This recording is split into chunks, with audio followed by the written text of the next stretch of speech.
And good morning, and welcome to our first webinar on the 1071 rule. My name is Brad Stumpe. I'm the practice leader for financial institution compliance and loan review services at Anders CPAs and Advisors.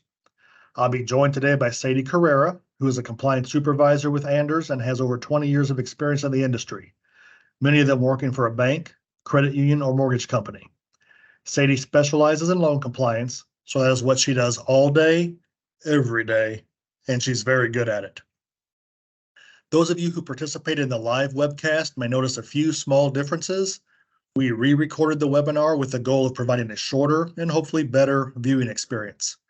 A couple of the differences you may notice are that we have not included the polls or some of my bad jokes, so thanks for coming back for more. All right, breaking down the Section 1071 rule. What's coming and how banks should prepare. I thought we should subtitle this session, "The Most Fun You Can Have Legally," but I was obviously overruled, and that's one bad joke they didn't take out.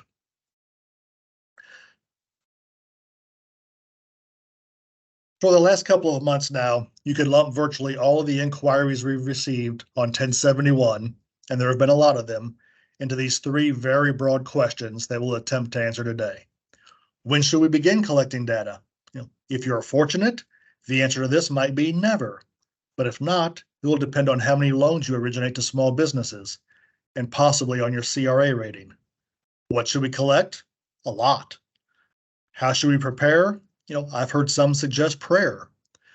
We'll touch on all of these, but we'll not be doing a deep dive, particularly in the area of what should we collect. Based on the response we receive from this session, we'll likely do a separate webinar on that a little further down the road.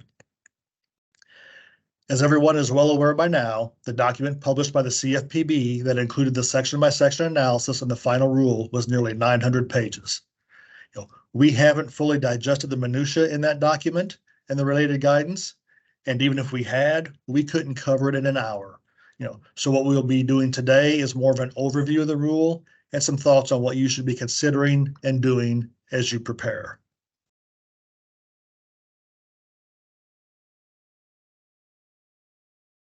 One other quick comment I wanted to make, that really isn't covered in the slides, addresses where this rule will reside. To date, a common reference has been to the 1071 rules, and 1071 is the section of the Dodd-Frank Act that birthed this beast. But you will find the rules in Regulation B, which implements the Equal Credit Opportunity Act. You'll often hear reference to HMDA for business loans, and I'm guilty of that as well. It's an easy and effective way to give someone who knows what HMDA is, but not what 1071 is, an idea of what the rule is all about. But you will not find the 1071 requirements in Reg C, which implements HMDA. They're in Reg B, which implements ECOA. Okay, so when do you need to begin collecting data? That depends on which tier you're in, and the tier is based on the number of loans that you originate to small businesses in a year's time. But before we jump right into the tiers, let's go over a couple of definitions so that we can better understand how to determine which tier you fall under. The first thing you need to determine is if you're a covered financial institution under the rule. If you do not meet this definition, then you are not a reporter. The definition is two-pronged, and I'm pretty sure that all banks and credit unions, which comprise the vast majority of those who participate in the webinar, meet the first prong. The question will be, do you meet the second prong regarding the number of originated loans to small businesses? In a nod to the industry, the CFPB raised this threshold from 25 originations that was proposed to 100 originations in the final rule. Yay! So, if a credit union, bank, or other institution originated 100 or more loans to small businesses in each of the last 2 years, then you are a covered financial institution and will need to begin collecting and reporting data at some point. The two preceding calendar years that we are concerned with are 2022 and 2023. So if you originated fewer than 100 loans to small businesses in either 2022 or 23, then breathe a sigh of relief. The rule doesn't apply to you, but don't completely forget about it. You will still need to keep account of how many covered loans you originate each year so that, one, you can support to the examiners, or any other interested party why you are not collecting and reporting. And two, so that you'll know if you need to start collecting and reporting at some point in the future. Now, let's get into the thresholds for each tier. So tier one, the chosen few. This is the group that will begin collecting and reporting data first and who will work out the kinks in the system for everyone else. If you are not in tier one, but know someone who is, thank them for paving the way. Tier one will be the largest reporters, those with 2,500 or more originations in both 2022 and 2023. These institutions will need to begin collecting data on October 1st of next year, 2024, and then submit Q4 24 data by June 1st of 2025. This June 1st reporting deadline is permanent, or as permanent as any rule can be. And it's nice since it does not coincide with the HMDA reporting deadline. That way, if you're both a HMDA and a 1071 reporter, which many of you will be, you're not trying to crank out both at the same time. If the same team is working on both, focus on HMDA for the March 1st deadline, and then 1071 for the June 1st deadline. On the downside, aggregate HMDA data is already issued late in the following year. So for those of you who will be curious about how you stack up against other lenders, think CRA, this information probably won't be issued in time for you to react until another year has passed. That being said, I'll gladly live with that downside, and the fact that it may interfere with a Memorial Day picnic or two to have an extra 3 months to submit. Tier two, this is where those of you who do not meet the tier one thresholds originated at least 500 loans to small businesses in both 2022 and 2023 will fall. Tier two reporters will get an extra 6 months before they are required to begin collecting data on April 1st of 2025. One question we've received here is, hey, what about 2024 if it's the 2 previous years? And that's a good question. So long as you originated 100 or more loans to small businesses in 2024, you stay in tier two.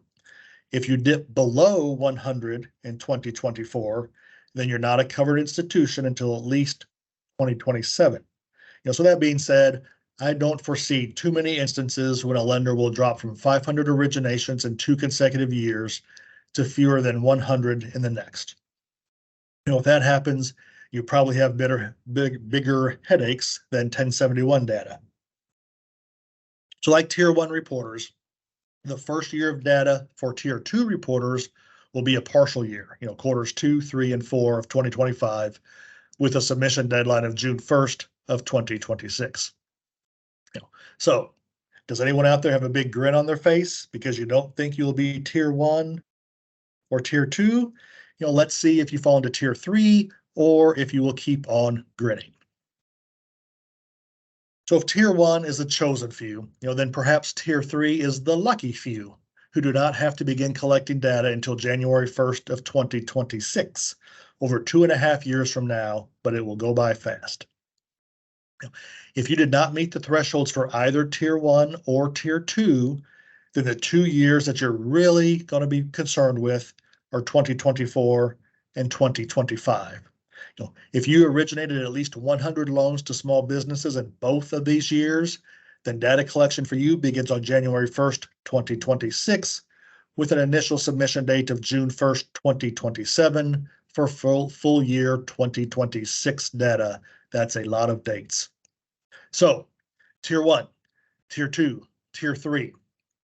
The dates we've covered here are the earliest potential required compliance dates.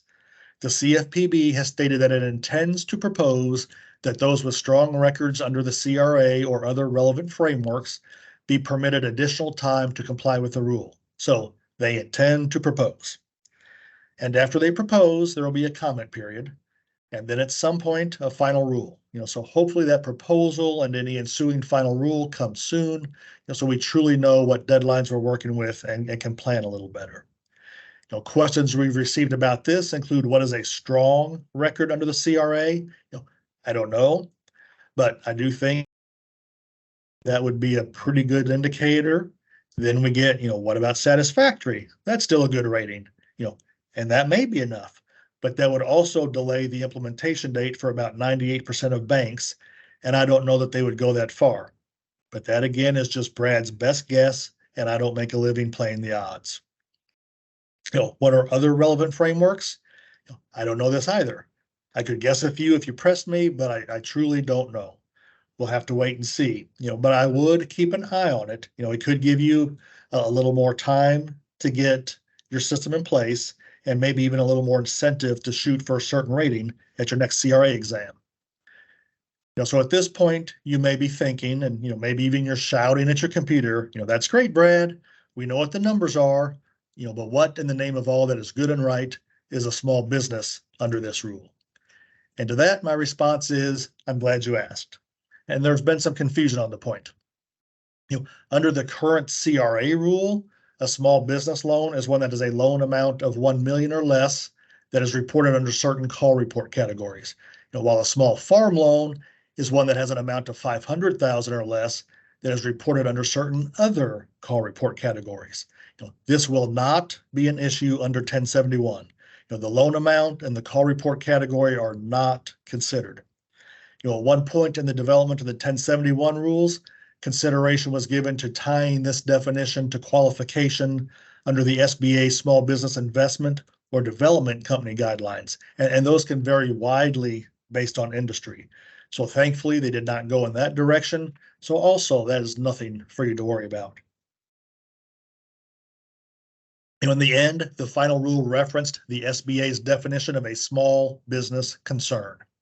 So it's a pretty broad definition. It does include agricultural businesses, but it does not include government entities or not-profit organizations. And the final rule also went with a relatively straightforward revenue threshold of 5 million or less in gross annual revenue during the business's preceding fiscal year. You can rely on the borrower's stated revenues. You're not required to verify them, but if you do verify, such as by collecting a tax return, financial statements, then the verified amount is what should be used. You look to what is the more dependable number. We also get asked, what about startup businesses? Well, startup businesses had no revenue in their previous fiscal year, and since none is less than 5 million, they would count. Also, what about affiliate revenue? And this is a sticky subject under CRA, but it seems to be less so under 1071. You may or may not include the revenue of an affiliate, your choice, and there's no hard and fast rule. But you do not aggregate the revenues of non-affiliated co-applicants. And I don't think that this will come into play often. But if you have Company A and Company B as borrowers, and they are not affiliated, you do not add the gross annual revenues to determine if the loan is to a small business. If any one of the businesses has gross annual revenue of 5 million or less, then it is counted. So then we get questions about what types of loans to count. And it's pretty much any type of loan that you're going to make to a small business. The loan types included on this slide are common ones, but it's not an exhaustive list. Look back to Regulation B, and the rule covers an extension of credit that is primarily for business, commercial, or agricultural purposes. So if it meets this very broad test and is not an excluded transaction, and we'll get to those in a minute, then you should count it to determine which tier you are in. But let's talk a bit more about the primarily for business, commercial, or agricultural purpose aspect of things. A common way, but not the only way to determine if a loan is primarily for a certain purpose is to look at the loan proceeds. If more than half are for business, commercial, or agricultural purposes, that's a pretty safe bet to designate it as a business loan. Sometimes this can be somewhat of a gray area, and perhaps the borrower will use the loan proceeds for a mix of business and personal purposes, even if you have a policy against that, but you don't know the exact split. Or if it's a revolving line, who knows how future draws will be used. So this brings us to the concept of consumer designated credit. Did you extend the loan primarily for personal, family, or household use, regardless of how the proceeds will be applied? If the answer to this is yes, then it is not counted. And we'll take a little bit of a detour here. As we being Anders, as we're performing our routine loan compliance audits, it's not unusual to come across a loan that looks like a consumer deal, maybe even smells like a consumer deal, that's documented as a commercial deal. Maybe we're looking at it wrong, maybe it was an inadvertent mistake, and maybe it was an attempt to avoid disclosures or certain other consumer rules. It's easier that way. So just for argument's sake, let's say it was the latter. In the short term, we avoided the consumer rules, and in all likelihood, we don't have to count it to determine our tier status, both positives. But looking into the future, if we call that commercial purpose, we'll have to collect and report all of the data that Sadie will tell you about in a few minutes. And at that point in time, you're going to have to determine whether the juice is worth the squeeze. So this slide lists those types of credit that are excluded from the count, and most of them are excluded from coverage altogether. I'm going to focus on the first couple of items here. So reevaluations, extensions, modifications, renewals. These are not counted to determine your tier status or whether you're a covered financial institution, but refinances are counted. Now, what's the difference? A refinancing is when the new obligation satisfies and replaces an existing obligation. And this probably sounds familiar to many of you who deal with Reg Z. But if the agreement simply amends one or more terms of an existing obligation that is not satisfied and replaced, then it is not a refinancing and should not be counted. One thing to keep in mind once you begin collecting and reporting data is that reevaluations, extensions, modifications, renewals are reportable if and only if the request is for additional credit. So I know, confusing. But luckily, we have Sadie to explain that during her portion of the presentation. Well, the second bullet point, HMDA loans. You will not count HMDA loans to determine tier status, and you will not report HMDA transactions.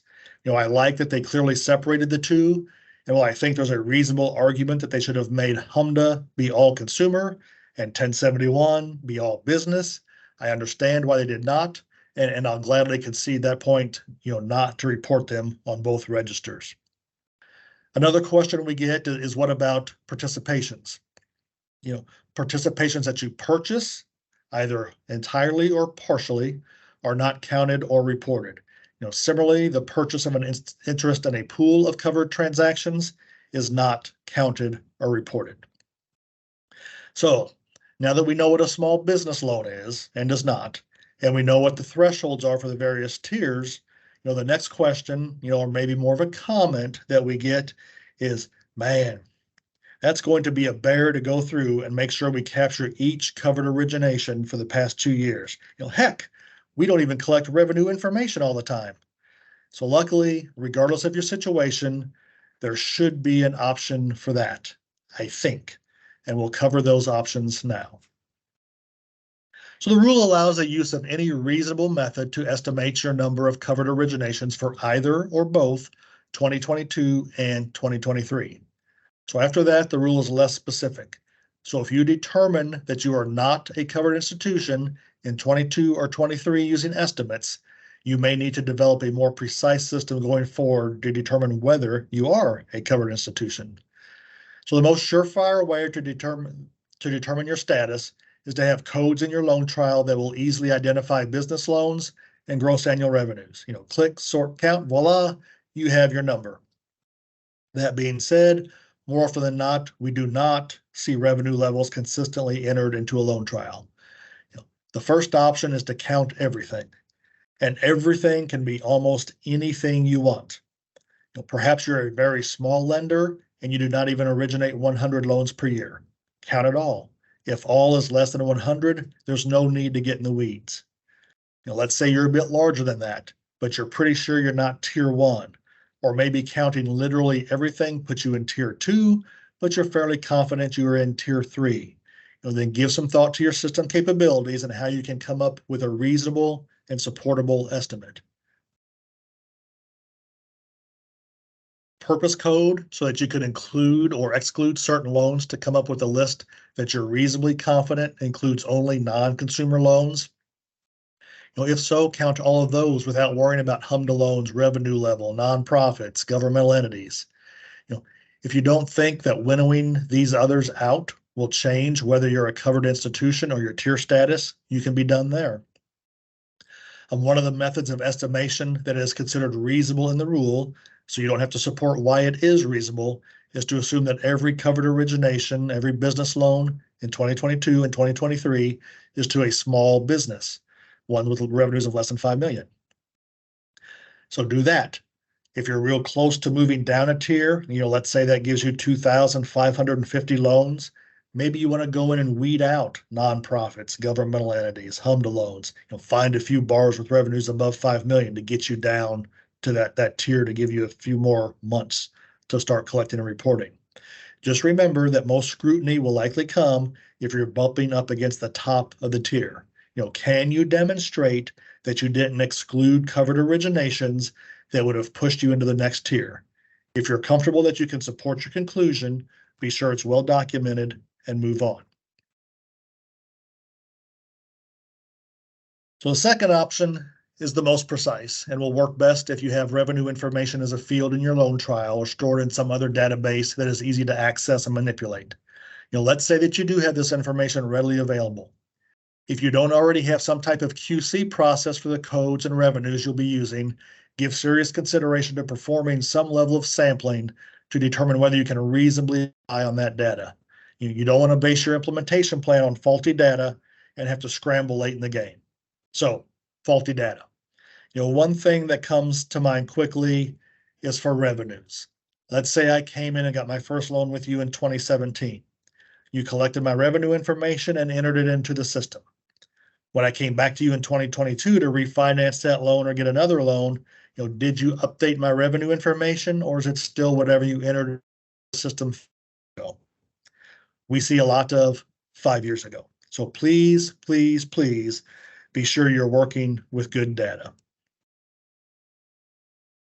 The third option is another one that is specifically mentioned in the rule, so you do not need to demonstrate that it is reasonable, just that you performed it in a reasonably accurate manner. This is one that you could consider if you do not currently have gross annual revenues readily available, and counting everything will put you in tier 1 or tier 2 when you think tier 2 or 3 may be more appropriate. To do this between now and October 1st of this year, you'll need to implement a system to collect gross annual revenues for all business loans. Then count how many of your business loans are to small businesses during the fourth quarter of 2023. Multiply that number by 4 to annualize it, and that can be your count for both 22 and 23. So yes, annualization of fourth quarter 23 data can count for both 22 and 23. To do this, you'll need to start collecting revenue data before October 1st, so that all the loans you originate beginning on October 1st will have information available. So, drum roll, please.